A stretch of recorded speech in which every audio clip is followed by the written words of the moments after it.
In the shadowed halls of the Copper Beeches, a sinister secret festers. When Miss Violet Hunter seeks Sherlock Holmes's aid over a peculiar governess, post-demanding she cut her hair and don a strange dress each night. Holmes senses a darker plot. With Dr. Watson at his side, he uncovers a tale of greed and deceit.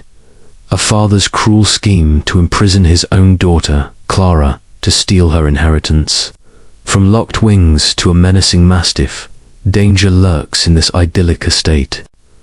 Can Holmes unravel the mystery before the villain's fury strikes?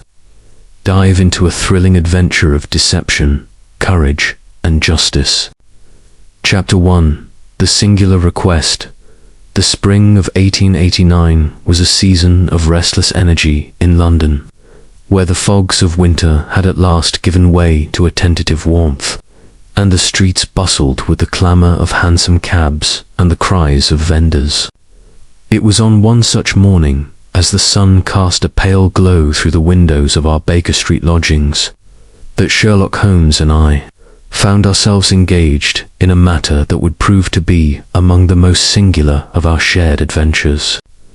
I was seated at the breakfast table, perusing the morning's Times, while Holmes, clad in his dressing gown, paced the room with that restless intensity which betokened a mind craving occupation.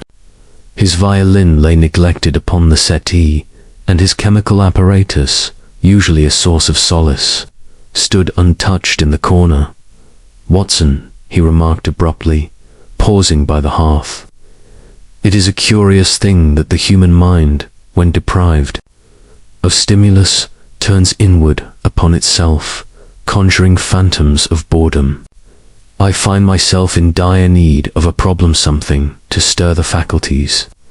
I lowered my paper, accustomed to these pronouncements. "Surely, Holmes, London cannot be so bereft of intrigue. Have you no inquiries awaiting your attention?" He waved a hand dismissively. "Trifles, all of them. A lost brooch, a disputed will, matters for the plodding constabulary, not for a mind attuned to the exceptional." He turned to the window, his lean silhouette framed against the morning light. "No, Watson, I require something out of the common run, something with a touch of the bizarre." As if in answer to his desire, there came a sharp rap at the door, followed by the familiar tread of Mrs. Hudson. She entered, bearing a card upon a salver, which she presented to Holmes with a look of mild exasperation. "A young lady, Mr. Holmes," she said. "She insists upon seeing you at once, though she seems in a state of some distress." Holmes took the card, his eyes gleaming with sudden interest. "Miss Violet Hunter," he read aloud. "A governess, I presume, from the neatness of the script and the plainness of the card. Show her up, Mrs. Hudson, and let us see what storm has driven her to our door." Moments later, Miss Violet Hunter entered, a woman of perhaps 25, whose appearance struck me at once as both refined and resolute. She was of medium height, with a figure that suggested both grace and strength, and her auburn hair was coiled neatly beneath a modest bonnet. Her face, though pale, bore the marks of determination, yet her hazel eyes betrayed an undercurrent of anxiety. She clutched a letter in her gloved hands, and her manner suggested a struggle to maintain composure. "Mr. Holmes, Dr. Watson," she began, her voice clear but tinged with urgency, "I am in sore need of your advice. I have received an offer of employment that is both generous and perplexing, and I know not whether to accept it or flee from it." Holmes seated himself in his armchair, his fingers steepled before him, his gaze fixed upon her with that intensity which seemed to pierce through pretense. "Pray, Miss Hunter, take a seat and relate the particulars. Omit nothing, however trivial it may seem, for it is often in the smallest details that the truth lies concealed." She settled upon the edge of a chair, smoothing her skirts with a nervous gesture, "I am a governess by profession," she began, "and have held several posts in respectable households. My circumstances, however, are modest, and I rely upon my work to maintain my independence. A fortnight ago, I answered an advertisement in the morning post for a governess at a place called the Copper Beeches, near Winchester. The salary offered was £120 a year, a sum far beyond what I am accustomed to." Holmes raised an eyebrow. "A princely sum for a governess. And the employer?" "A gentleman named Mr. Jeffro Rucastle," she replied.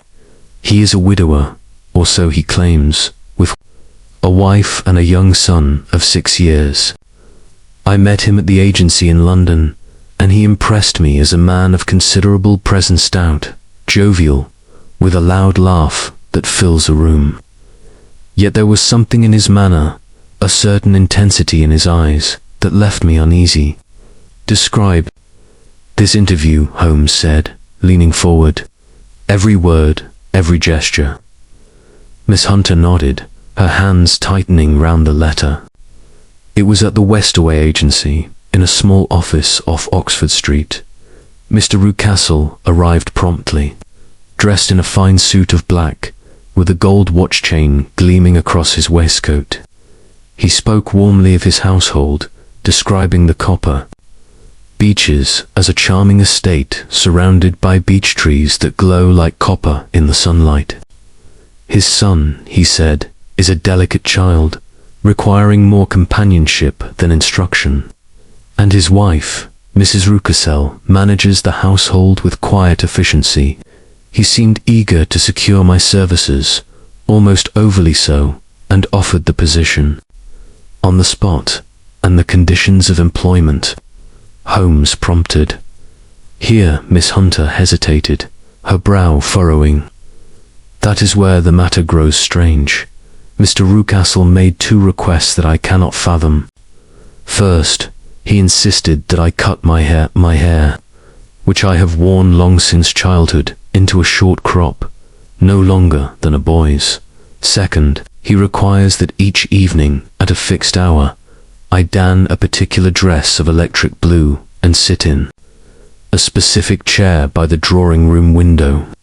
He was most emphatic on these points, assuring me they were mere whims of his household. Yet I cannot shake the feeling that they conceal some deeper purpose. Holmes's eyes narrowed, and a faint smile played upon his lips, as though the scent of mystery had at last reached him. "Did he offer any explanation for these conditions?" "Only that the dress was a favorite of his late wife's, and that my sitting by the window would amuse his son." But his explanations rang hollow, and I sensed he was withholding the truth. "What of the household itself?" I interjected, unable to restrain my curiosity. "Did he mention other servants or residents?" "Yes," she replied. "There is a housekeeper, Mrs. Toller, and her husband, who serves as a sort of groundsman. There is also a maid, Alice, and a large mastiff, which Mr. Rucastle described as a necessary guardian, let loose at night to roam the grounds. He warned me to remain indoors after dark, lest the beast mistake me for an intruder." Holmes leaned back, his fingers drumming lightly upon the arm of his chair. "A mastiff, locked doors, and peculiar stipulations," he mused. "Miss Hunter, have you any other observations about Mr. Rucastle or his demeanor?" She considered for a moment. "He is a man of contradictions. His laughter is hearty, yet his eyes are cold, almost calculating. He spoke of his wife with affection, but I detected a strain in his voice, as though he were performing a role. And the child, he described him as delicate. Yet there was a hardness in his tone when he spoke of him, as if the boy were a burden, rather than a joy." Holmes nodded, his expression inscrutable. "And this letter?" He gestured to the paper in her hands. She unfolded it, revealing a sheet of fine stationery, written in a bold, masculine hand. It arrived yesterday, confirming the offer and urging me to come at once. It repeats the conditions about my hair and the dress, and includes a railway ticket to Winchester.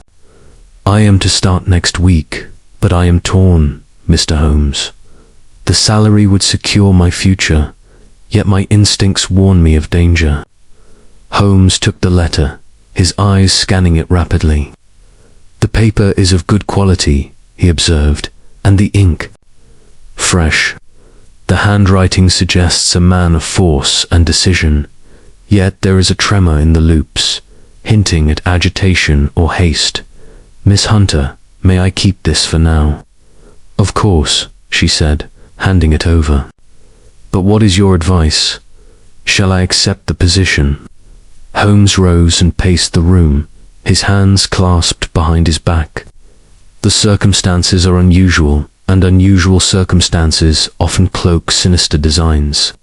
Yet the salary and the urgency suggest a motive beyond mere caprice. I advise you to accept the position, but with utmost caution. Observe everything, every word, every glance, every locked door.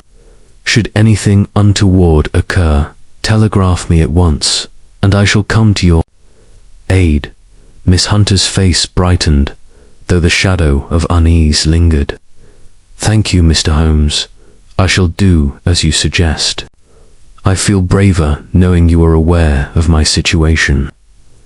Then it is settled, Holmes said. Write to me the moment you arrive at the Copper Beeches, and note every particular of the household. Watson, what say you to a journey to Winchester, should the need arise? I am at your disposal, Holmes, I replied, my heart quickening at the prospect of adventure. Miss Hunter rose, her composure restored. I shall send word as soon as I am settled. Thank you, gentlemen, for your kindness. With a nod, she departed, her footsteps echoing down the stairs. Holmes stood by the window, watching her figure recede into the bustle of Baker Street. A remarkable woman, he remarked. She has the courage to face the unknown, yet the wisdom to seek counsel.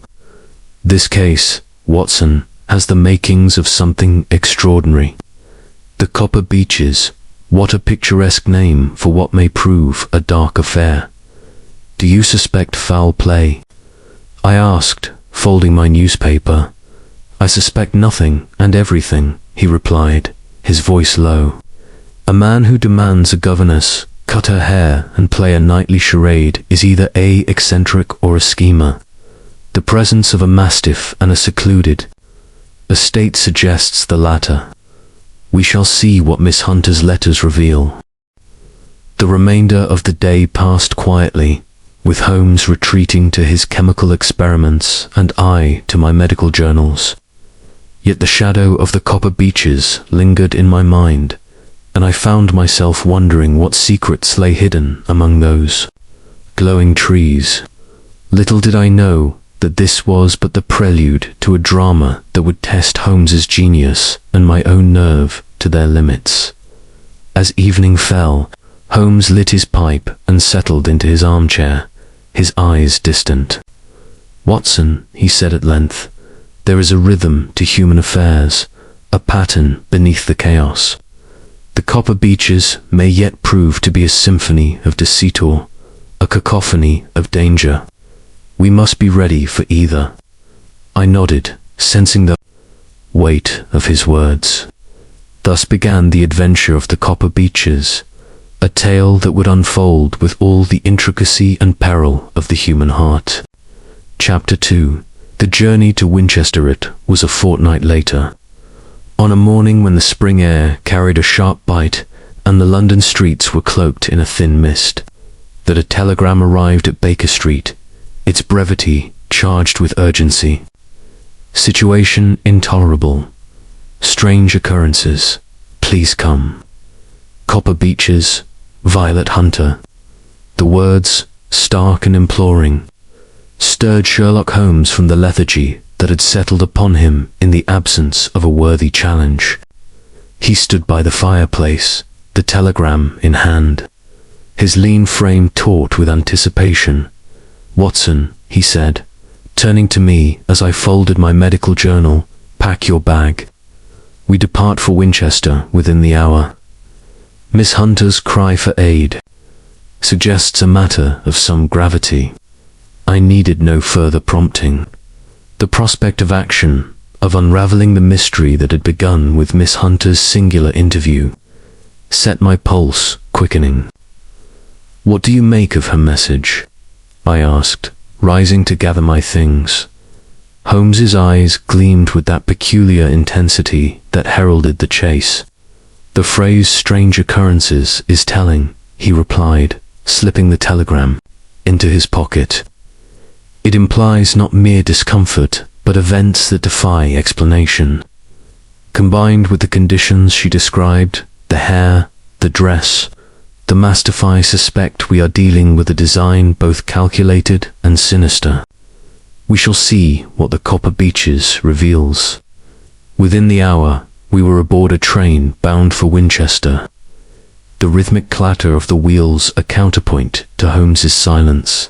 He sat by the window, his profile sharp against the passing countryside, his mind no doubt racing through a labyrinth of possibilities. I, too, was lost in thought, recalling Miss Hunter's anxious face and the odd stipulations of her employment.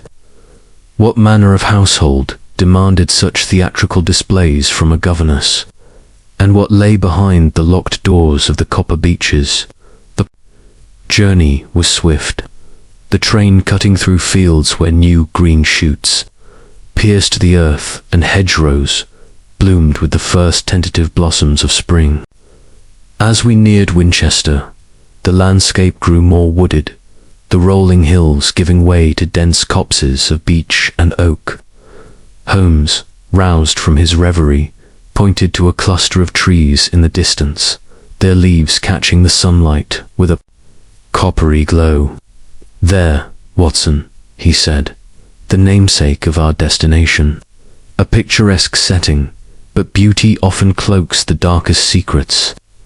We alighted at Winchester Station, where Miss Violet Hunter awaited us, her face pale and drawn. Beneath her bonnet, the resolve that had marked her first visit was still present, but it was tempered now by a visible strain, as though the weight of her circumstances had grown heavier. "Mr. Holmes, Dr. Watson," she said, her voice low but steady, "I cannot thank you enough for coming.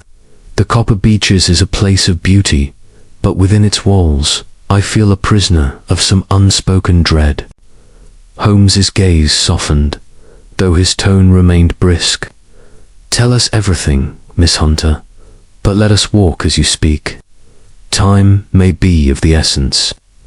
She nodded, leading us toward a hired trap that stood waiting. As we climbed aboard and the horse set off at a brisk trot, she began her account. "The house is as Mr. Rucassel described her. Fine, old manor, surrounded by beech trees that shimmer like burnished metal in the sun.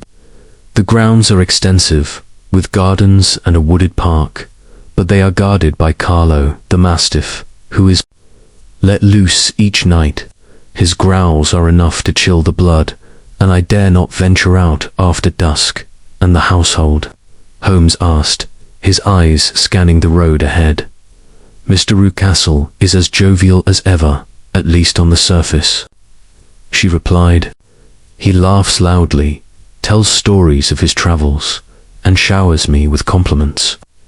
Yet there is a falseness to it, as if he plays a part. His wife, Mrs. Rucassel, is a shadow of a woman, thin, pale, with eyes that rarely meet mine. She speaks little and seems to shrink in her husband's presence. The boy, Edward, is a strange child, pale and silent, with a cruel streak I cannot fathom. He delights in tormenting small creatures, and I have seen him watch me with an unsettling intensity." I shuddered at the image, but Holmes remained impassive, his mind sifting her words.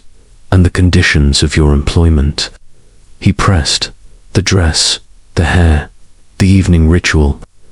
Miss Hunter's hands tightened in her lap. They are, as I described, but stranger still in practice. My hair was cut the day I arrived. Mrs. Toller, the housekeeper, wielded the shears herself, with a grim efficiency that made me feel like a lamb at the slaughter. Each evening, at precisely 8 o'clock, I am summoned to the drawing room, where I don the electric blue dress and sit in a high-backed chair by the window.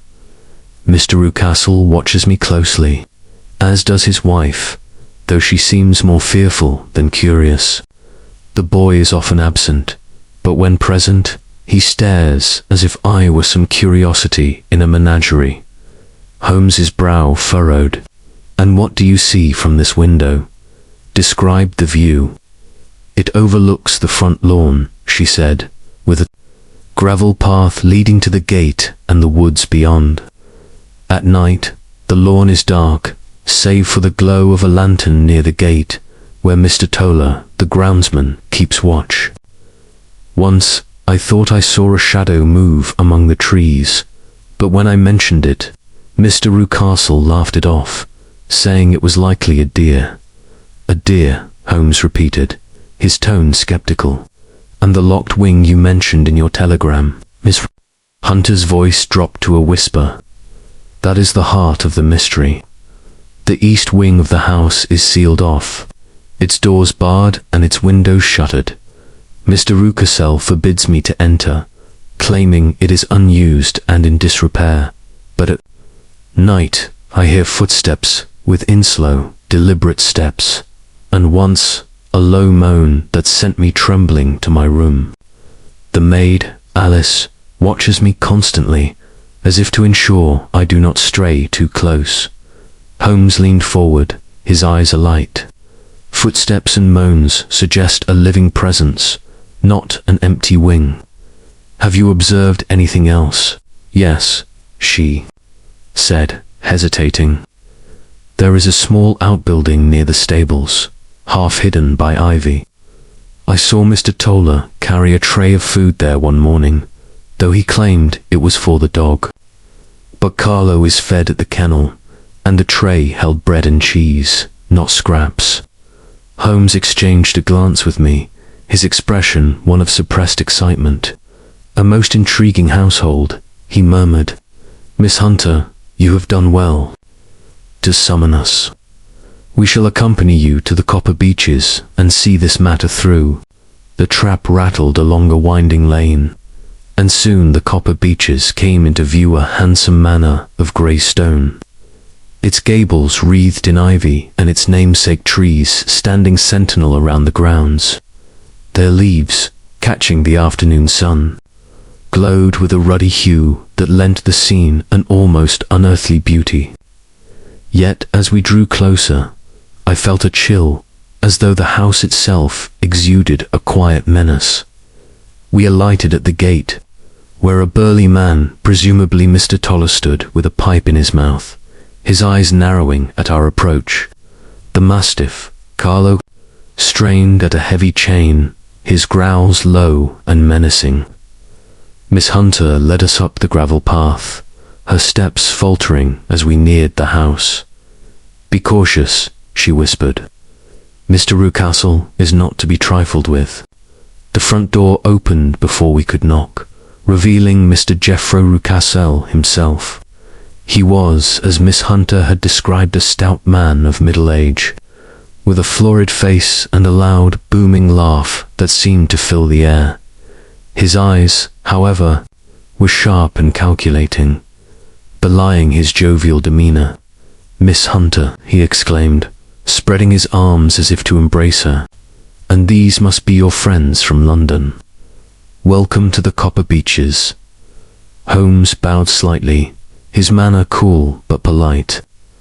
"Mr. Rucastle, I am Sherlock Holmes, and this is my colleague, Dr. Watson.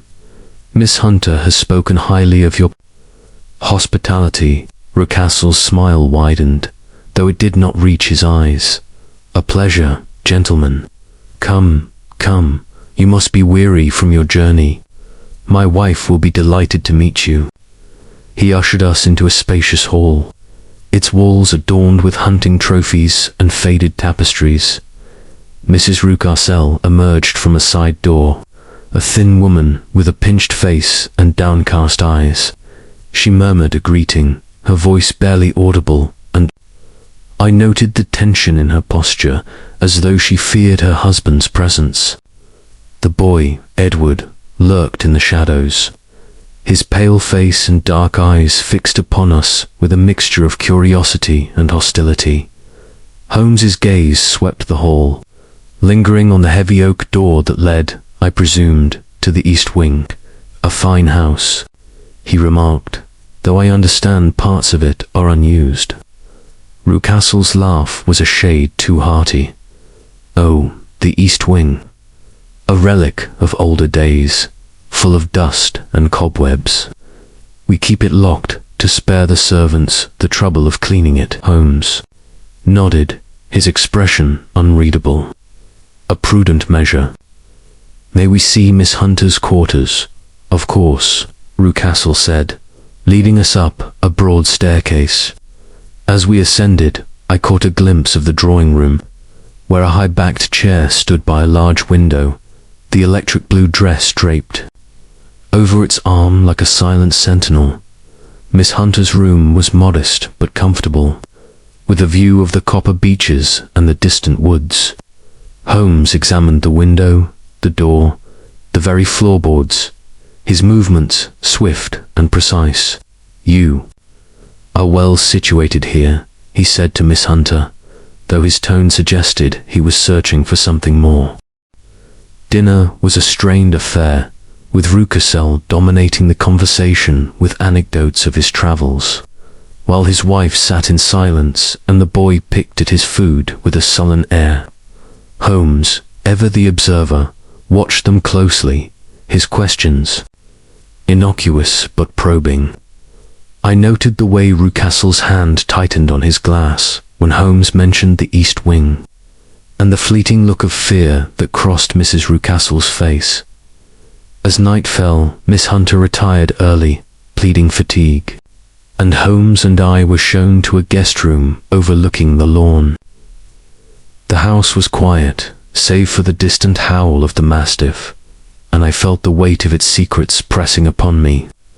Holmes, however, was alert, his eyes gleaming in the lamplight. "Watson," he whispered, "tonight we shall explore the east wing. Bring your revolver, for I suspect we are on the brink of a revelation." I nodded, my heart pounding with a mixture of dread and excitement. The Copper Beeches, with its glowing trees and hidden chambers, was a puzzle that Holmes alone could solve, and I was determined to stand by his side as we unraveled its mysteries. Chapter 3. The locked wing. The night had settled over the Copper Beeches with a stillness that seemed to amplify every creak of the old manor. The moon, half hidden behind scudding clouds, cast a fitful light across the lawn, where the Copper Beeches stood like silent sentinels, their leaves shimmering faintly in the gloom. Within our guest room, Sherlock Holmes and I prepared for a clandestine exploration, the air thick with the anticipation of discovery. Miss Violet Hunter, having retired to her quarters under the pretense of exhaustion, had agreed to keep watch, and signal us should any member of the household stir. Holmes, clad in dark clothing to blend with the shadows, stood by the window, his eyes scanning the grounds below. "Watson," he murmured, his voice low and steady, "the east wing holds the key to this mystery. Footsteps and moans, as Miss Hunter reported, suggest a living presence, and I mean to uncover its nature. Your revolver is at hand." I patted my coat pocket, feeling the reassuring weight of the weapon. "Ready, Holmes. But what of the mastiff? If Carlo is loose, we risk a dangerous encounter." Holmes's lips curved in a faint smile. "Miss Hunter has assured me that the beast is chained until midnight, when Tola releases it. We have a narrow window, but it will suffice. Come, let us move swiftly. We crept from the guest room, the floorboards mercifully silent beneath our cautious steps. The house was dark, save for the faint glow of a single lamp in the hall below, where the hunting trophies cast grotesque shadows on the walls. Holmes led the way, his movements fluid and assured, as if he navigated by some inner compass. We descended the staircase, pausing at the heavy oak door that marked the entrance to the east wing. Its iron hinges and sturdy lock bespoke a barrier meant to deter the curious. Holmes knelt, producing a small leather case from his pocket. With the deftness of a surgeon, he extracted a set of lockpicks, their slender forms glinting in the dim light. A simple tumbler lock, he whispered, his fingers working with practiced precision. Child's play for one accustomed to the intricacies of human deceit. I stood guard, my senses alert to any sound of footfall, a cough, the distant growl of the mastiff. The house seemed to hold its breath, and I felt the weight of its secrets pressing upon us. After a moment, there was a soft click, and Holmes eased the door open, revealing a corridor cloaked in darkness.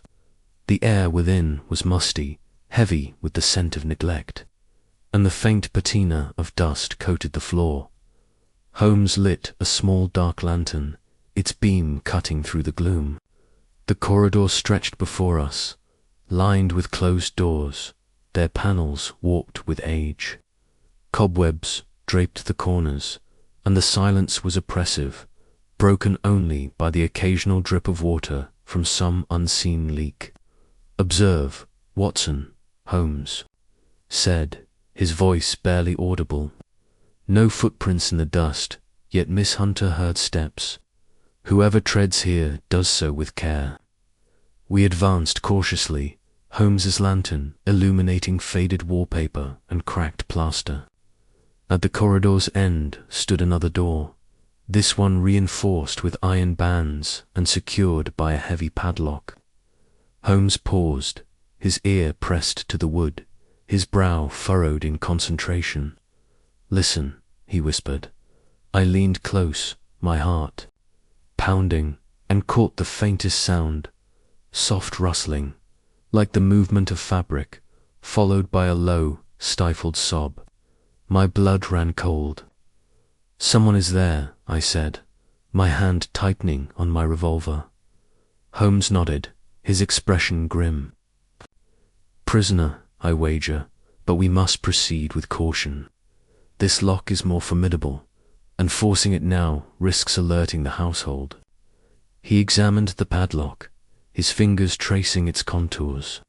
A modern design, not easily picked without specialized tools. "We shall return by day, when Rucastle is distracted." Reluctantly, we retraced our steps, locking the outer door behind us to conceal our intrusion. As we reached the hall, a sudden noise, a sharp creak from the upper landing, made us freeze. Holmes extinguished the lantern, and we pressed ourselves against the wall, shrouded in darkness. Footsteps descended, slow and deliberate, and I glimpsed the silhouette of Mrs. Rucastle, her nightgown ghostly in the lamplight. She paused at the foot of the stairs, her head cocked as if listening, then moved toward the drawing room, disappearing from view. Holmes exhaled softly. "A restless household," he murmured. "Mrs. Rucastle's fear is palpable. She suspects something, but whether she is complicit or a victim remains to be seen." We returned to our room without further incident, but sleep eluded me. The sob from behind the locked door echoed in my mind, a plaintive cry that spoke of captivity and despair. Holmes, however, seemed invigorated, pacing the room as he pieced together the fragments of the puzzle.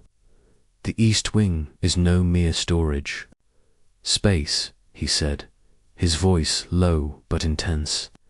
"It conceals a human secret, One Rucastle guards with locks and lies.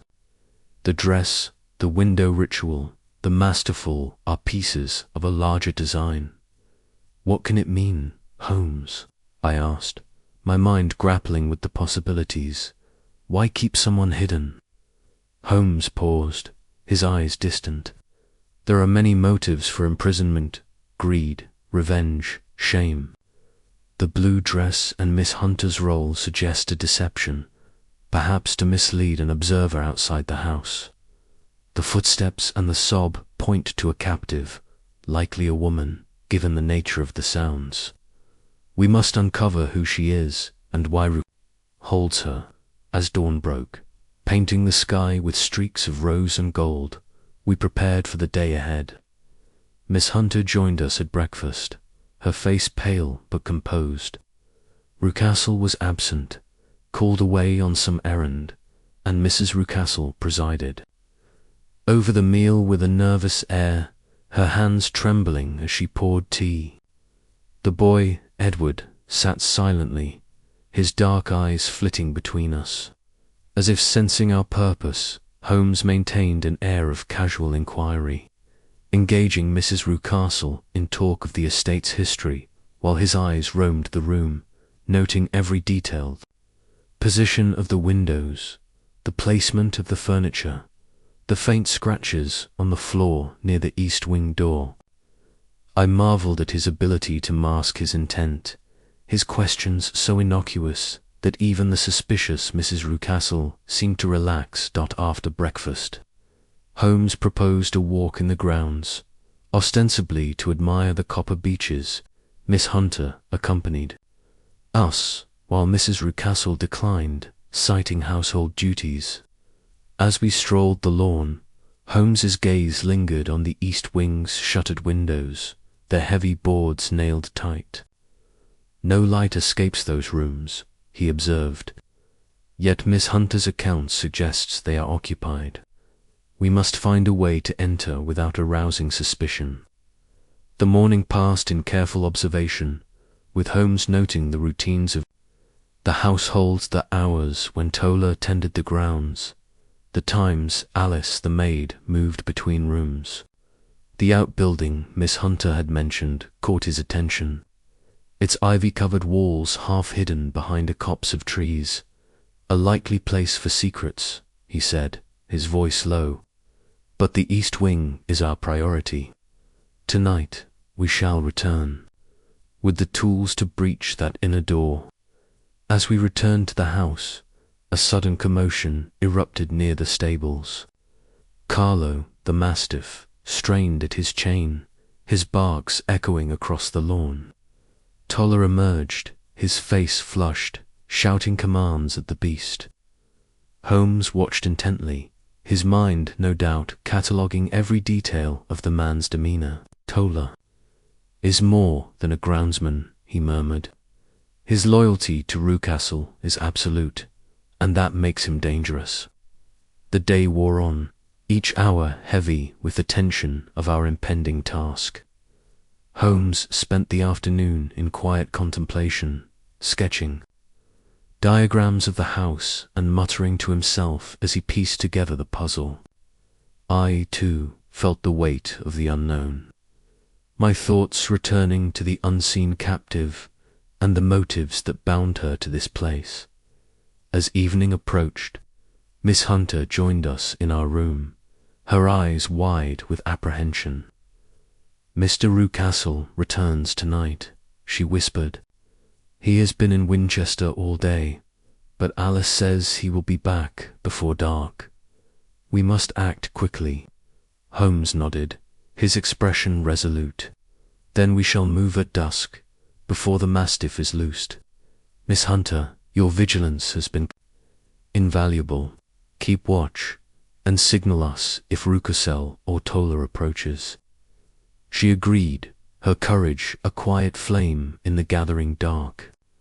As the sun dipped below the horizon, casting long shadows across the Copper Beeches, Holmes and I prepared for our second foray into the east wing.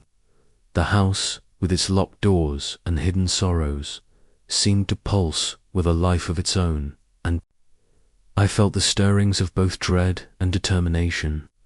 Whatever secrets lay behind that barred door, Sherlock Holmes would uncover them, and I would stand by his side, ready to face whatever peril awaited. Chapter 4. The face at the window. The dawn broke over the Copper Beeches with a deceptive serenity.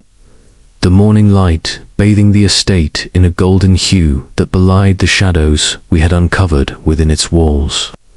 Sherlock Holmes and I had returned to our guest room after our nocturnal exploration of the East Wing, the memory of that stifled sob lingering like a spectre in my mind. Holmes, ever the master of his emotions, showed no sign of fatigue, his eyes alight with the fire of pursuit. As he sat by the window, sketching the layout of the house in his notebook. The day promised to be one of revelation, for Holmes was not a man to let a mystery lie dormant once its scent was caught. We descended to breakfast, where Miss Violet Hunter joined us, her face a study in controlled anxiety. Mr. Jeffro Rucasset presided over the table with his usual boisterous cheer, his loud laughter filling the dining room as he regaled us with tales of local hunts. Mrs. Rucastle, pale and silent, picked at her food, her eyes darting nervously toward her husband. The boy, Edward, sat with a sullen air, his cruel gaze fixed on Miss Hunter as if she were a puzzle he could not solve. Holmes maintained an air of polite interest, his questions light but calculated, probing the edges of Rucastle's composure without betraying his intent. As the meal progressed, Holmes's attention shifted to the large windows that overlooked the front lawn. The Copper Beeches stood in their full glory, their leaves catching the sunlight in a blaze of russet and bronze. I followed his gaze, noting the gravel path that wound toward the gate and the dense woods beyond. The scene was tranquil, yet Holmes's posture stiffened, his eyes narrowing with sudden intensity. "Watson," he murmured, his voice so low that only I could hear, "do you see that?" I turned, my heart quickening, and caught a fleeting glimpse of a pale face pressed against the glass of the drawing-room window. It was therefore but a moment, a gaunt, hollow-eyed visage framed by dark hair before it vanished, as if drawn back into the shadows of the house. Mrs. Rucastle let out a stifled gasp, her fork clattering against her plate, and Rucastle's laughter faltered, his florid face hardening into a mask of barely concealed anger. "Who was that?" I demanded, unable to restrain myself. Rucastle recovered quickly, his smile returning with an effort. "A vagrant, no doubt," he said, waving a dismissive hand. "The woods are full of such wanderers, drawn by the warmth of the house. We'll see to it." Holmes said nothing, his expression inscrutable, but I knew that looked the quiet intensity that signaled a mind at work, piecing together fragments of evidence. Mrs. Rucastle's hands trembled as she reached for her tea, and the boy, Edward, stared at the window with a curious mixture of fear and fascination. The air in the room had shifted, charged with an unspoken tension that even Rucastle's forced joviality could not dispel. After breakfast, Holmes proposed another walk in the grounds, ostensibly to stretch our legs. Miss Hunter accompanied us, her presence a quiet reassurance as we moved away from the house. Once we were out of earshot, Holmes led us to the drawing-room window, where the mysterious face had appeared. He knelt, his keen eyes examining the sill and the surrounding earth. "Observe, Watson," he said, pointing to faint scratches on the wooden frame, barely visible in the morning light. "These are recent, made by someone climbing in or out. The grass below is trampled, though carefully smoothed to conceal the fact." "A vagrant would not take such care," I said, my mind racing. This was no chance intruder. Precisely, Holmes replied, rising to his feet. The face we saw was no vagrant, but someone with a purpose tied to this house. The East Wing, the locked doors, the nightly ritual with Miss Hunter all are threads in a tapestry of deception. We must unravel it before Roucassel grows suspicious. Miss Hunter's face paled. Do you think the person at the window is connected to the sounds I heard in the East Wing? Holmes nodded, his gaze distant. It is likely. The face was that of a woman, I wager, and her presence at the window suggests she seeks either escape or observation. The scratches indicate repeated attempts to access the house or to flee it. We must gain entry to that locked room tonight. The day passed in a haze of careful observation, with Holmes moving through the household like a shadow, noting every detail, the comings and goings of Tola, the maid Alice's watchful eyes, the uneasy silence that clung to Mrs. Roucassel. Roucassel himself was absent for much of the afternoon, called away to a neighboring estate, which gave us a brief respite to plan. Miss Hunter, ever vigilant, reported that the blue dress had been laid out again for the evening ritual, and that Alice had questioned her sharply about our presence. She suspects we are more than mere visitors, Miss Hunter whispered as we conferred in the garden, and Mr. Roucassel grows more agitated each time you mention the East Wing. I fear he may act soon. Holmes's expression was grim. Then we must act first. Tonight, while Roucassel is occupied with his guests, we shall breach the inner door of the East Wing. Miss Hunter, can you ensure the mastiff is secured? She nodded, though her hands trembled. Tola chains Carlo near the stables until midnight. I can distract him with some errand, but it will not be easy. He is fiercely loyal to Mr. Roucassel. Do what you can, Holmes said. Watson and I will handle the rest. As evening approached, the house took on a festive air, with Roucassel hosting a small gathering of local gentry. The sound of laughter and clinking glasses drifted from the drawing room, where Miss Hunter, clad in the electric blue dress, sat by the window as instructed. Holmes and I lingered in the hall, our presence excused as that of curious guests.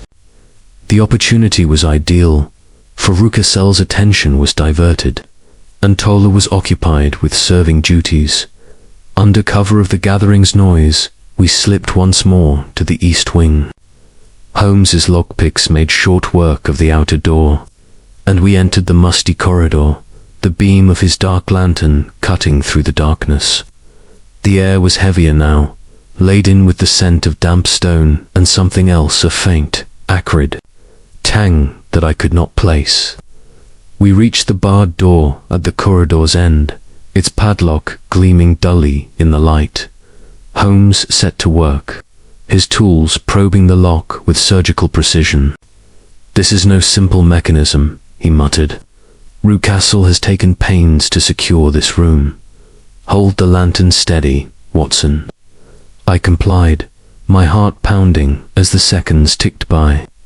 The distant murmur of voices from the drawing room was a constant reminder of our precarious position.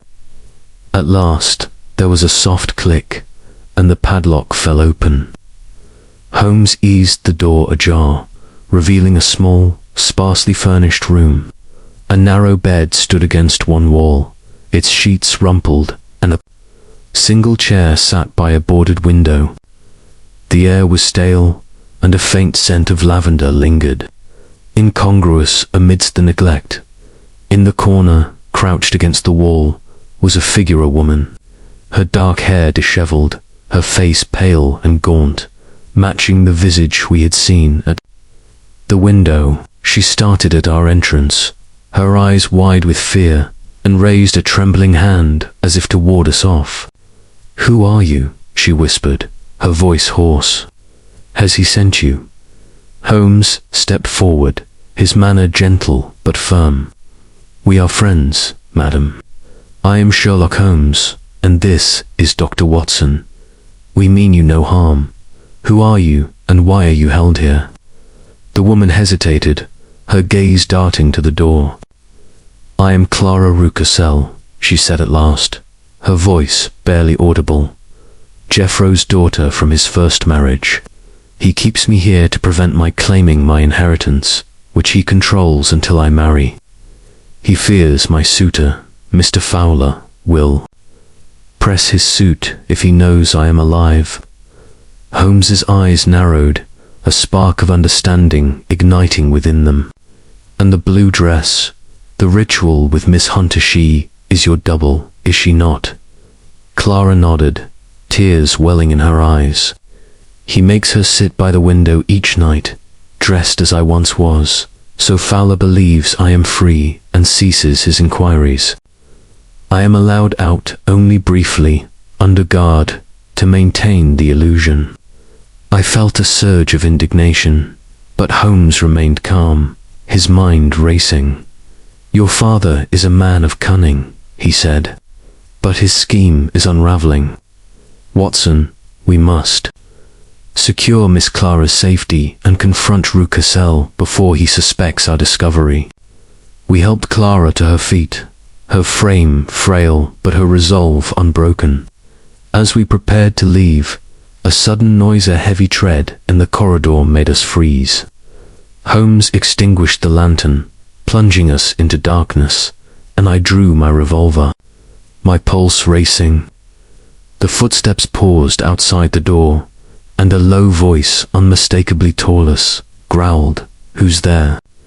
Holmes signaled for silence, his hand steadying Clara, who trembled beside him.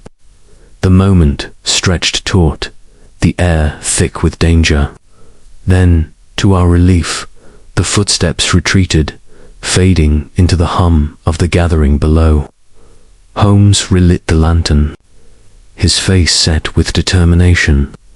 "We have little time," he whispered. "Miss Clara, can you walk?" She nodded, clutching his arm. "I will do whatever you ask, Mr. Holmes." With utmost caution, we retraced our steps, locking the door behind us to conceal our intrusion. The house was alive with the sounds of Roucassel's guests, a shield that allowed us to move unseen. We returned Clara to her room, promising to return at first light with a plan for her escape. As we slipped back to our quarters, the weight of our discovery settled upon me, a daughter imprisoned, a household built on deceit, and a villain whose jovial mask hid a heart of greed. Holmes, however, was undaunted, his mind already charting the next move. "Tomorrow, Watson," he said, his voice low and resolute, "we shall bring this charade to an end. The face at the window has spoken, and its truth will not be silenced." Chapter 5. The Secret of the East Wing. The revelation of Clara Roucassel's imprisonment within the locked chamber of the East Wing had cast a new and sinister light upon the affairs of the Copper Beeches. As the night wore on, Sherlock Holmes and I returned to our guest room, the weight of our discovery pressing heavily upon us. The house, with its creaking timbers and shadowed corridors, seemed to pulse with a malevolent life, its secrets barely contained behind the facade of Jeffro Roucassel's boisterous hospitality. Holmes, however, was in his element, his mind a whirl of calculation as he paced the floor, the faint glow of his pipe illuminating his sharp features. "Watson," he said at length, pausing by the window to gaze at the moonlit lawn, "we stand upon the precipice of a dangerous game. Roucassel's scheme is one of calculated cruelty, designed to rob his daughter of her rightful inheritance. The blue dress, the nightly charade with Miss Hunter, these are not mere whims, but a deliberate ruse to deceive an observer, likely this Fowler, Clara's suitor. We must act with precision to free her and expose Roucassel's villainy." I nodded, my thoughts still reeling from the sight of Clara's gaunt face and the desperation in her eyes. But how, Holmes? The household is watchful, and Tola, and that beastly mastiff pose a formidable threat. We cannot simply spirit her away under Rucastle's nose. Holmes's eyes gleamed with the fire of resolve. We shall use own distractions against him. His gathering tonight has given us a window, but we must move before he grows suspicious. Tomorrow, we shall devise a plan to secure Clara's escape and confront Rucastle with the evidence of his misdeeds. For now, we must rest, though I suspect sleep will be elusive. Sleep was indeed a stranger that night, my mind haunted by the image of Clara crouched in her prison, her freedom stolen by a father's greed. Holmes, too, remained wakeful, his silhouette a restless shadow against the window as he smoked and pondered. Dawn came at last, its pale light filtering through the copper beeches, casting a glow that seemed to mock the darkness within the house. Breakfast was a tense affair, with Rucastle's joviality strained, his eyes darting toward Miss Hunter with a scrutiny that bordered on suspicion. Mrs. Rucastle, ever silent, avoided our gaze, while Edward, the boy, watched us with a cold curiosity that sent a shiver down my spine. Holmes maintained his air of detached politeness, engaging Rucastle in talk of local history, while subtly probing for weaknesses in the household's routine. After the meal, Rucastle announced his intention to ride into Winchester on business, leaving the house in the care of Tola and his wife. This was the opportunity Holmes had awaited. As soon as Rucastle's horse was out of sight, he turned to Miss Hunter, who had joined us in the garden under the pretext of gathering flowers. "Miss Hunter," he said, his voice low, "we have uncovered the truth of the East Wing. Clara Rucastle, Jeffro's daughter, is held captive there to prevent her claiming her inheritance. We must act today to free her." Miss Hunter's hand flew to her mouth, her eyes wide with horror. His own daughter? How monstrous! What can I do to help? "Your role is critical," Holmes replied. "Tola must be distracted, and the mastiff secured. Can you contrive a reason to send Tola to the village, perhaps an errand for supplies?" She nodded, her resolve hardening.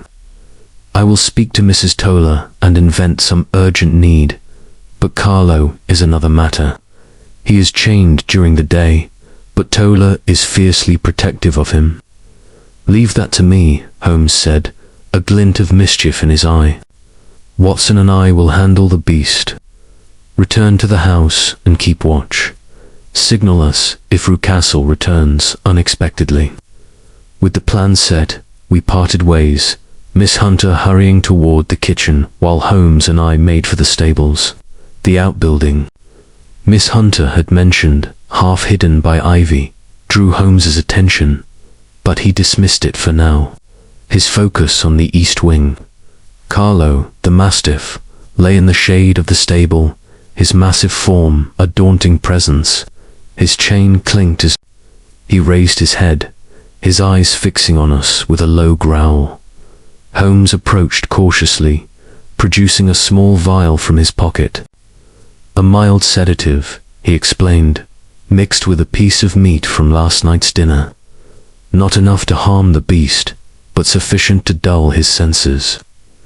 With a deft toss, he threw the meat within reach of the mastiff, who sniffed it suspiciously before devouring it. Within minutes, Carlo's head drooped, his growls fading into a soft whimper. "Well done, Holmes," I said. Though my heart still raced at the sight of the beast, we moved quickly to the East Wing, Holmes's. Lockpicks once again proving their worth as we breached the outer door. The corridor was as we had left it, dark, musty, and silent, save for the faint drip of water. At the inner door, Holmes worked with even greater care, aware that any sound might betray us. The padlock yielded at last, and we entered the small room where Clara Roucoussel awaited. She was seated on the bed, her face less fearful than the previous night, but still marked by the strain of her captivity. "Mr. Holmes, Dr. Watson," she whispered, rising to her feet. "Have you come to free me?" "We have," Holmes said, his tone gentle but firm.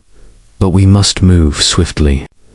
Your father is in Winchester, but he may return at any moment. Can you tell us more of your confinement?" Clara's voice trembled as she spoke, her words painting a grim picture.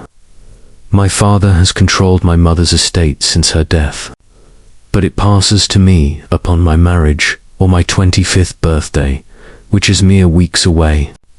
He fears my suitor, Mr. Fowler, a naval officer who is pressed for my hand. To keep him at bay, father devised this cruel deception, using Miss Hunter as my double to convince Fowler I am free and indifferent. I am allowed out only under guard, to appear briefly at the window, but I am locked here most hours." Holmes's face darkened, his jaw set with resolve. "A vile scheme, but it ends today. Watson, help Miss Clara gather her things. We shall escort her to the village, where she can find safety with the local magistrate until Fowler can be summoned." As we prepared to leave, Clara hesitated, her eyes fixed on a small, locked box in the corner. "My mother's letters are there," she said. "They contain proof of my inheritance. Father keeps the key, but I cannot leave without them." Holmes examined the box, its lock a simple but sturdy affair.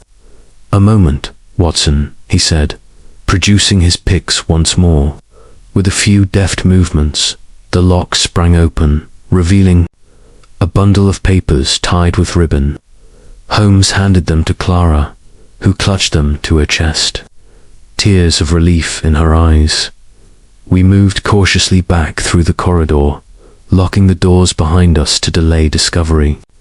The house remained quiet, the distant clatter of dishes suggesting Mrs. Toller and Alice were occupied in the kitchen. Miss Hunter met us in the hall, her face flushed with success.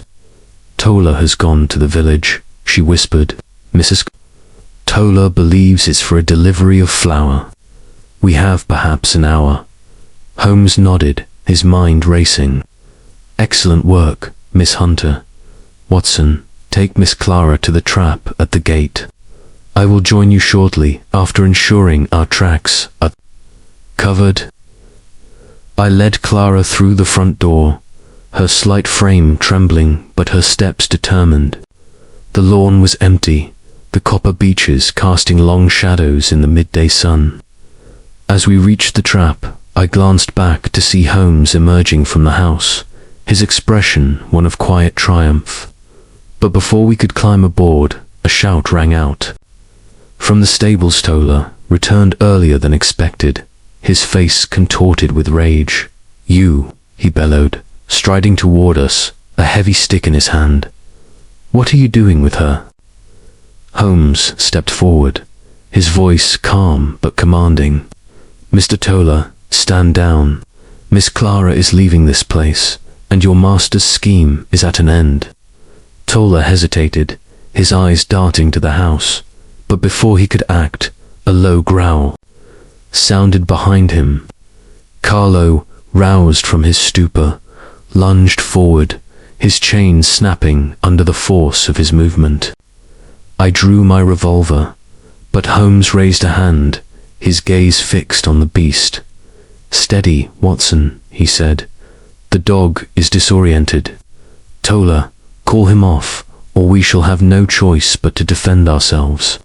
Toller, caught between loyalty and fear, shouted a command, and Carlo subsided, though his growls continued. Holmes seized the moment, ushering Clara and me into the trap. "Drive, Watson," he said, climbing aboard. "To the village, and quickly.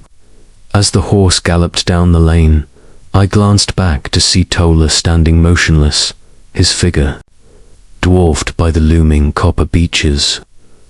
Clara clutched her mother's letters, her face a mixture of fear and hope.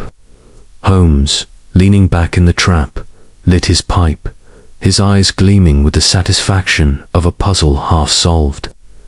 "The secret of the East Wing is ours," he said, "but the game is not yet won. Rucastle will not yield his prize so easily." We reached the village without pursuit, delivering Clara to the magistrate's care with a promise to summon Fowler. As we prepared to return to the Copper Beeches, I felt the weight of the confrontation to come. Holmes, however, was undaunted, his mind already turning to the next move in this intricate dance of deceit and deliverance. Chapter 6. The plan unfolds. The village of Winchester, with its quaint stone cottages and bustling high street, offered a stark contrast to the oppressive air of the Copper Beeches. Having delivered Clara Rucastle into the care of the local magistrate, a stern but kindly man who promised to summon her suitor, Mr. Fowler, Sherlock Holmes, and I prepared to return to the manor. The sun hung low in the sky, casting long shadows across the fields, and the Copper Beeches in the distance glowed with an almost spectral light. Yet the weight of our task pressed heavily upon me, for we had yet to confront Jeffro Rucastle, whose cunning and greed had woven a web of deceit now unraveling under Holmes's relentless scrutiny.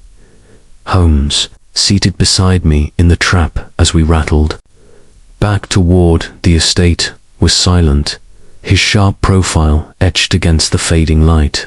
His pipe, unlit, rested in his hand, a sign that his mind was wholly occupied with the intricacies of the plan taking shape. "Watson," he said at length, his voice low and measured, "we have struck a blow against Rucastle's scheme, but the man himself remains a formidable adversary. His jovial mask conceals a ruthless will, and he will not take kindly to the loss of his prisoner. We must proceed with utmost caution." I nodded, my thoughts turning to the dangers awaiting us. "What is our next move, Holmes?" "Clara is safe for now, but Rucastle will surely suspect our hand in her escape." "Indeed," Holmes replied, his eyes narrowing. "Our advantage lies in his ignorance of how much we know. We must return to the Copper Beeches, maintain the pretense of innocent guests, and draw Rucastle out. Miss Hunter's role is critical. She must continue her nightly ritual to allay suspicion, while we prepare to expose Rucastle's villainy and secure evidence of his crimes." "And the household?" I asked. "Tola and the Mastiff are loyal to him, and Mrs. Rucastle, though fearful, may not be trusted." Holmes's lips curved in a faint smile. "Mrs. Rucastle is a cipher, Watson, a woman caught between fear and complicity. Her silence suggests she knows more than she reveals, but whether she will aid us remains to be seen. As for Tola, his loyalty is bought, not earned, and such men can be swayed or outmaneuvered. The Mastiff, however, is a brute force we must neutralize." As we approached the estate, Holmes outlined his plan with the precision of a general. Marshalling his forces, Miss Hunter must lock Carlo in the stables before nightfall, claiming it is for the safety of Rucastle's guests. "You and I, Watson, will escort Clara's papers to the magistrate to ensure her inheritance is secured. But first, we must search Rucastle's study for further evidence, letters, ledgers, anything that confirms his misuse of Clara's estate. Tonight, when Rucastle returns, we shall confront him with the truth, backed by the magistrate's authority if need be." The plan, though bold, filled me with a mix of dread and resolve. The Copper Beeches loomed ahead, its grey stone facade and glowing trees a deceptive picture of tranquility. We alighted at the gate, where Tola stood, his pipe clenched between his teeth, his eyes narrowing at our return. Carlo, still groggy from Holmes's sedative, lay quiet, but his presence was a reminder of the peril we faced. Miss Hunter met us in the hall, her face pale but determined. "Mr. Rucastle is not yet back," she whispered, glancing toward the drawing room, where the blue dress lay draped over the chair. "Mrs. Tola is in the kitchen, and Alice is upstairs. I've told Tola the dog must be secured early, as one of the guests fears animals." He grumbled but agreed. Holmes nodded, his expression one of quiet approval. "Well done, Miss Hunter. Keep to your routine, and signal us if Rucastle returns. Watson, come with me to the study." We moved swiftly, the house's silence broken only by the distant clatter of dishes from the kitchen. Rucastle's study, located off the main hall, was a richly furnished room, its walls lined with books and hunting prints. A heavy oak desk dominated the space, its surface cluttered with papers and a silver inkstand.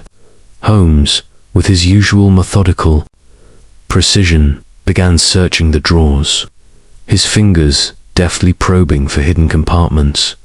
"Rucastle is careless," he murmured, extracting a bundle of letters tied with string. "These are correspondence with a solicitor in London, detailing Clara's inheritance. Note the dates. Watson's several transfers of funds to Rucastle's accounts, disguised as household expenses. This will be damning in court." I examined a ledger, its pages filled with meticulous entries. "Here's more," I said, pointing to a record of payments to Tola, far exceeding a groundsman's wage. "He's been bribing Tola to ensure his silence." Holmes's eyes gleamed. "Excellent, Watson. These documents, combined with Clara's testimony, will seal Rucastle's fate. But we must tread carefully. He is a man who will not hesitate to lash out when cornered." As we replaced the papers, a sudden commotion from the hall made us freeze. Voices sharp and agitated echoed through the house, followed by the heavy tread of boots. Holmes extinguished the lamp, and we pressed ourselves against the wall, listening intently. It was Rucastle, returned earlier than expected, his booming voice tinged with a fury I had not heard before. "Alice," he shouted, "where is Miss Hunter, and why is the dog locked up?" Holmes signaled for silence, his hand on my arm. We slipped from the study, moving toward the drawing room, where Miss Hunter sat by the window in the blue dress, her posture rigid. Rucastle burst in, his face flushed, his eyes blazing with suspicion. "Miss Hunter," he said, his tone dangerously soft, "what is the meaning of this? I hear of strangers meddling in my affairs." Holmes stepped forward, his calm demeanor a stark contrast to Rucastle's agitation. "Mr. Rucastle," he said, "I am Sherlock Holmes, and this is Dr. Watson. We are here at Miss Hunter's request, and we have uncovered a grave injustice within your household." Rucastle's laugh was harsh, devoid of its usual warmth. "Injustice? You speak nonsense, sir. This is my home, and I'll not have it disrupted by meddling busybodies." Holmes's voice remained steady, but there was steel in his words. "We know of Clara, your daughter, imprisoned in the East Wing to deny her inheritance. We have her papers and her testimony. The game is up, Rucastle." For a moment, Rucastle stood frozen, his face a mask of rage and fear. Then, with a roar, he lunged toward the door, shouting for Tola. Holmes was faster, barring his path with a quiet authority that belied his slender frame. "Do not compound your crimes," he said. "The magistrate has been informed, and Clara is safe. Yield now, or face the consequences. Before Rucastle could respond, a scream tore through the house, followed by the unmistakable snarl of the mastiff. Miss Hunter gasped, her hand clutching the arm of the chair. "Carlo," she cried, "he's free." Holmes's eyes narrowed, his mind racing. Toller must have released him. "Watson, your revolver quickly." I drew my weapon, my heart pounding as the sound of splintering wood echoed from the stables. Rucastle's face twisted with a savage triumph, as if he sensed a chance to turn the tide. "You'll regret this, Holmes," he snarled, pushing past us toward the hall. We followed, Miss Hunter close behind, her courage undimmed despite the terror of the moment. The front door stood ajar, and beyond it, the lawn was a chaos of shadows and snarls.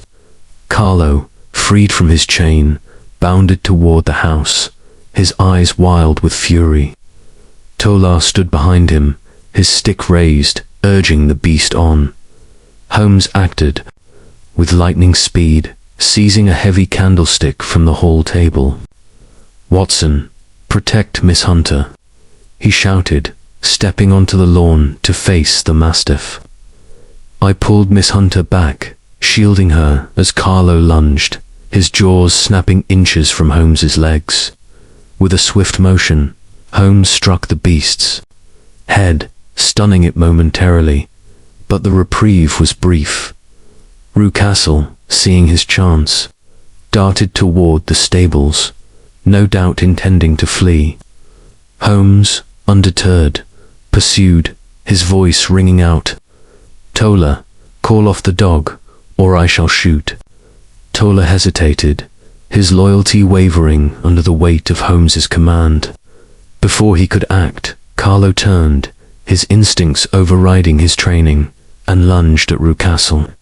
A scream rent the air as the mastiff's jaws closed on Rucastle's arm, dragging him to the ground. I fired my revolver, the shot grazing the beast's flank, and it yelped. Releasing its hold, Holmes seized the moment, binding Rucastle's hands with a length of cord from his pocket. "You have brought this upon yourself," he said, his voice cold. Toller, seeing his master subdued, dropped his stick and fled into the woods. Leaving Carlo whimpering on the grass, Miss Hunter, trembling but resolute, helped me tend to wounds which were severe but not fatal. As we bound his arm, Mrs. Rucastle appeared at the door, her face a mask of horror. "Jeffro," she whispered, falling to her knees beside him. For the first time, I saw not fear but sorrow in her eyes. A glimpse of the woman trapped by her husband's tyranny. Holmes stood over Rucastle, his expression one of grim satisfaction.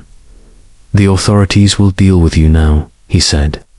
"Your daughter is free, and your crimes are laid bare." As we awaited the magistrate's arrival, the Copper Beeches stood silent, its secrets exposed to the fading light. The plan had unfolded, but at a cost, and I knew the echoes of this night would linger long in our memories. Chapter 7. The Fury of Jeffro Rucastle. The twilight had deepened over the Copper Beeches, casting the estate in a shroud of shadow that mirrored the turmoil within its walls. The air was thick with the scent of damp earth and the fading warmth of the day, but the tranquility of the evening was shattered by the chaos that had erupted on the lawn. Jeffro Rucastle, his arm bloodied from the mastiff's attack, lay subdued on the grass, his wrists bound by Sherlock Holmes's deftly tied cord. The great beast, Carlo, whimpered nearby, its ferocity dulled by my revolver's graze and Holmes's swift blow. Miss Violet Hunter stood at my side, her face pale but resolute, while Mrs. Rucastle knelt beside her husband, her silent tears a stark contrast to the rage that still burned in his eyes. Holmes, ever the master of the moment, stood over Rucastle, his lean figure silhouetted against the copper beeches, which glowed faintly in the last light of the day.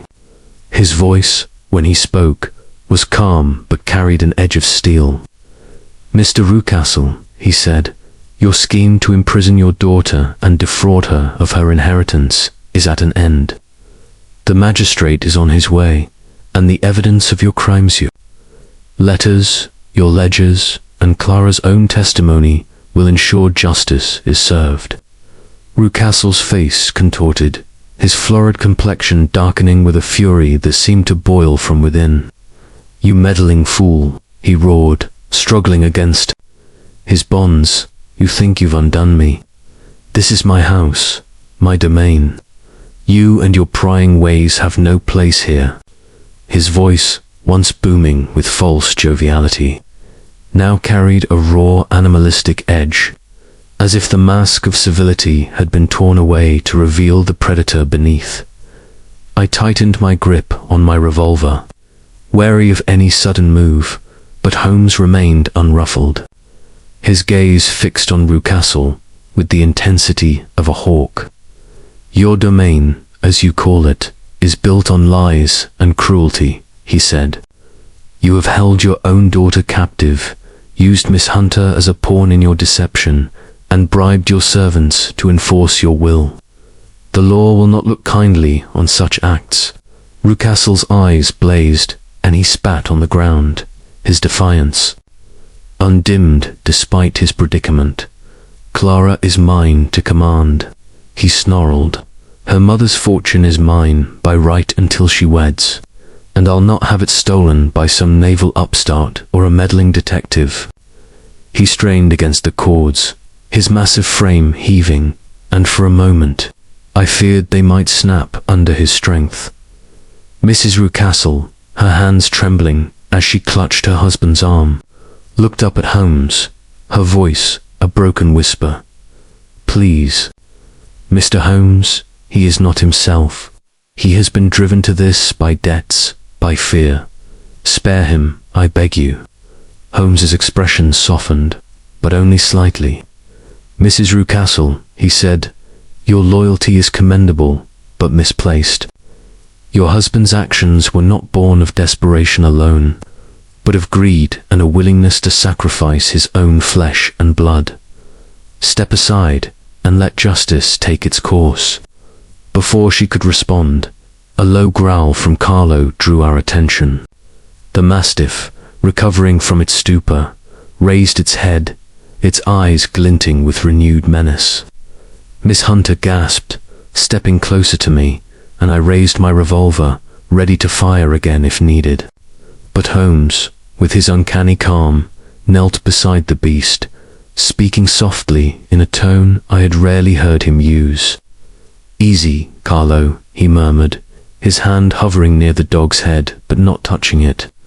To my astonishment, the mastiff's growls subsided, and it lay back down, its breathing heavy but no longer threatening. Rucastle, however, was not so easily quelled. With a sudden, violent twist, he wrenched one hand free from the cord, his fingers clawing for the ground as if seeking a weapon. "Tola," he bellowed, his voice echoing across the lawn. "Where are you, you cowardly cur? Release the dog."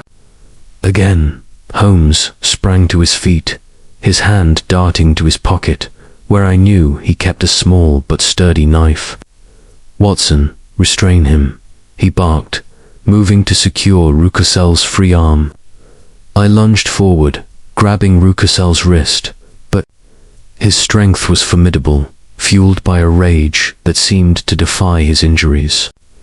Miss Hunter, with a courage that belied her slight frame, seized a garden rake from the nearby path and held it aloft, ready to strike if Rucastle broke free. The standoff was interrupted by the sound of hooves on the gravel path. The magistrate's carriage, accompanied by 2 constables, clattered into view. The sight of the approaching law seemed to drain the last of Rucastle's defiance. He slumped back, his breath ragged, his eyes darting between Holmes and the advancing figures. "You've ruined me," he muttered, his voice now a venomous hiss.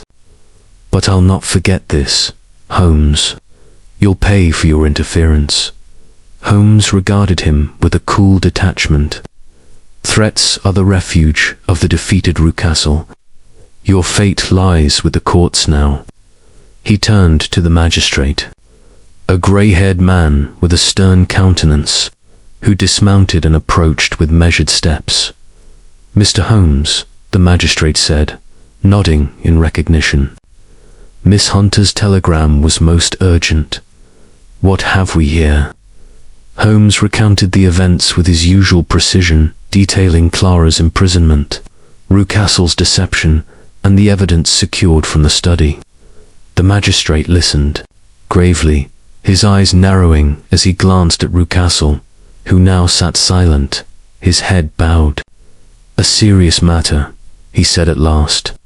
"Mr. Rucastle, you will accompany us to Winchester for questioning. The girl, Clara, is safe."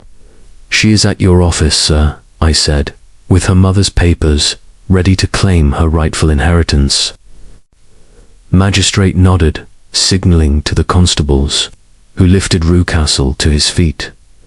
Mrs. Rucastle clung to her husband, her sobs muffled, but he shook her off with a curt gesture, his pride unbroken even in defeat. As the constables led him to the carriage, Carlos stirred again, his low growl a final echo of the household's menace. Holmes, with a swift motion, tossed a length of rope to Miss Hunter. "Secure the dog to the stable post," he said. "We'll have no more trouble from him tonight."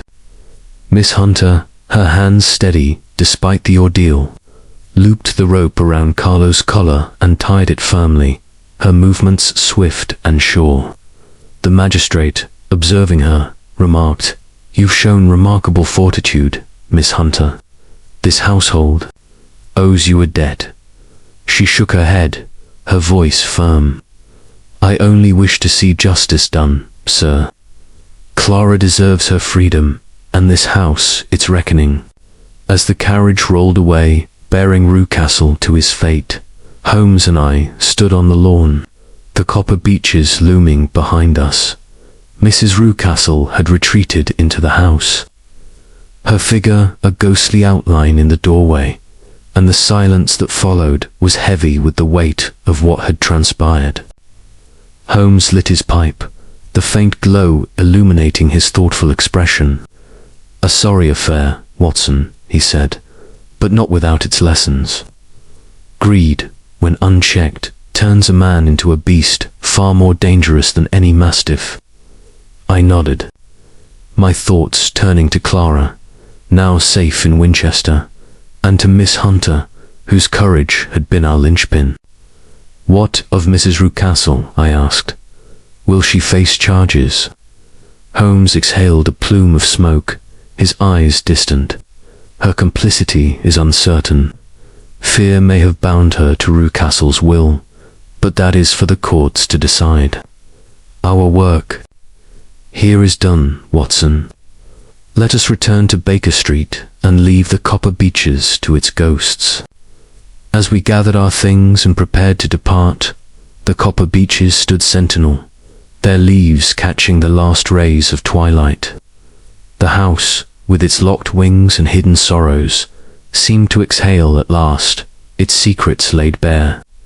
Yet I knew that the fury of Jeffro Rucastle, though quelled, would linger in my memory, a reminder of the darkness that lurks beneath the veneer of civility, and of the brilliance of Sherlock Holmes, who had brought it to light. Chapter 8. The aftermath. The tumult at the Copper Beeches had subsided, leaving the estate cloaked in an uneasy calm as the first stars pierced the twilight sky. The magistrate's carriage, bearing Jeffro Rucastle to Winchester for his reckoning, had vanished down the gravel lane, its wheels fading into the stillness of the evening. The Copper Beeches, their leaves no longer glowing but dark against the gathering night, stood as silent witnesses to the drama that had unfolded. Sherlock Holmes and I lingered on the lawn, the air heavy with the scent of trampled grass and the faint tang of blood from Rucastle's wounds. Miss Violet Hunter stood beside us, her face etched with the strain of the day's events. Yet her eyes held a quiet strength that spoke of her resilience. Holmes, his pipe now lit, exhaled a thin stream of smoke, his gaze fixed on the house. "A singular affair, Watson," he said, his voice low and reflective. "The Copper Beeches has yielded its secrets, but not without cost.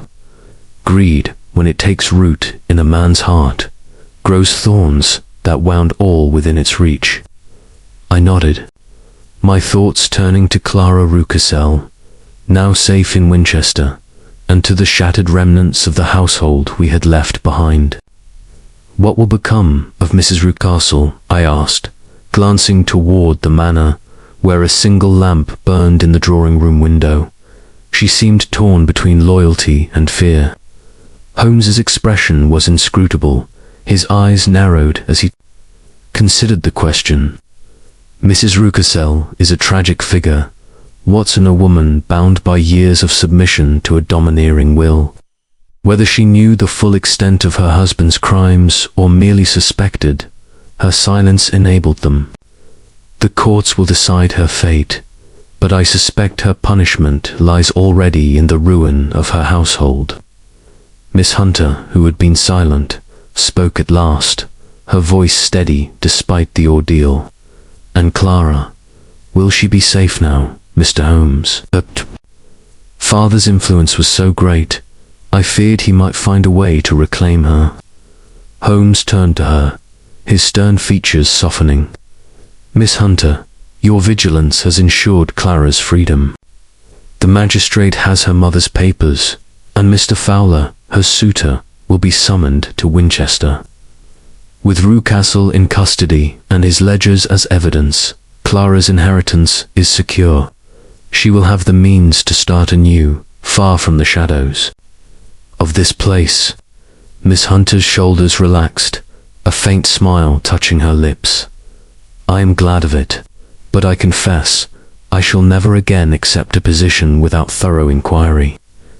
The Copper Beeches has taught me the peril of trusting too readily." Holmes inclined his head, a rare gesture of respect. "A lesson well learned, Miss Hunter. Your courage and quick thinking were instrumental in this affair. You have my gratitude, and that of Clara Rucastle." The magistrate's constables had secured the mastiff, Carlo, to a sturdy post, his low whimpers a faint echo of the terror he had wrought. Toller, the groundsman, had not returned, his flight into the woods suggesting a man who knew his complicity would not go unpunished. Mrs. Toller, the housekeeper, emerged from the kitchen as we prepared to depart, her face haggard and her eyes red from weeping. She offered no words, only a curt nod, and retreated into the house, her loyalty to Rucastle broken by the weight of his downfall. We gathered our belongings and made for the village, where a late train would carry us back to London. Miss Hunter, resolved to leave the Copper Beeches behind, accompanied us, her modest valise a testament to her determination to reclaim her independence. The trap rattled through the darkened lanes, the Copper Beeches fading into the night, their beauty now tinged with the memory of cruelty in Winchester. We learned from the magistrate that Clara had been reunited with Mr. Fowler, a tall, earnest naval officer whose relief at her safety was palpable. The papers from Rucastle's study, combined with Clara's testimony, had been sent to a solicitor in London, ensuring her inheritance would be restored. Rucastle, under guard in the local jail, faced charges of false imprisonment and fraud. With the prospect of a lengthy trial, the magistrate, a man of few words, thanked Holmes for his intervention, remarking that the Copper Beeches had long been a source of whispered unease among the villagers. As we boarded the train to London, The weight of the adventure settled upon me. The journey was quiet, the clatter of the wheels a soothing counterpoint to the storm of emotions we had endured. Miss Hunter, seated across from us, gazed out the window, her thoughts her own. Holmes, his pipe extinguished, leaned back, his eyes half closed, but his mind, I knew, still turning over the details of the case. Back at Baker Street, with the familiar clutter of our lodgings around us, Holmes settled into his armchair, his violin at hand, but untouched. "Watson," he said, breaking the silence, "this affair reminds us that the human heart is a labyrinth, capable of both great cruelty and great redemption. Rucastle's greed was his undoing, but Miss Hunter's courage and Clara's resilience have restored a measure of justice." I took up my pen, eager to commit the adventure to paper. "It is a tale worth telling, Holmes," I said, "a warning against the perils of unchecked ambition, and a testament to your skill." Holmes waved a hand dismissively, though a faint smile played on his lips. "Write it if you must, Watson, but spare me the embellishments. The facts are drama enough." As I began to write, the memory of the Copper Beeches lingered, the glowing trees, the locked wing, the face at the window, and the fury of a man undone by his own schemes. It was a tale of darkness and deliverance, and as I set pen to paper, I marveled once more at the brilliance of Sherlock Holmes, whose keen mind had pierced the shadows to bring light to a house of secrets. The end.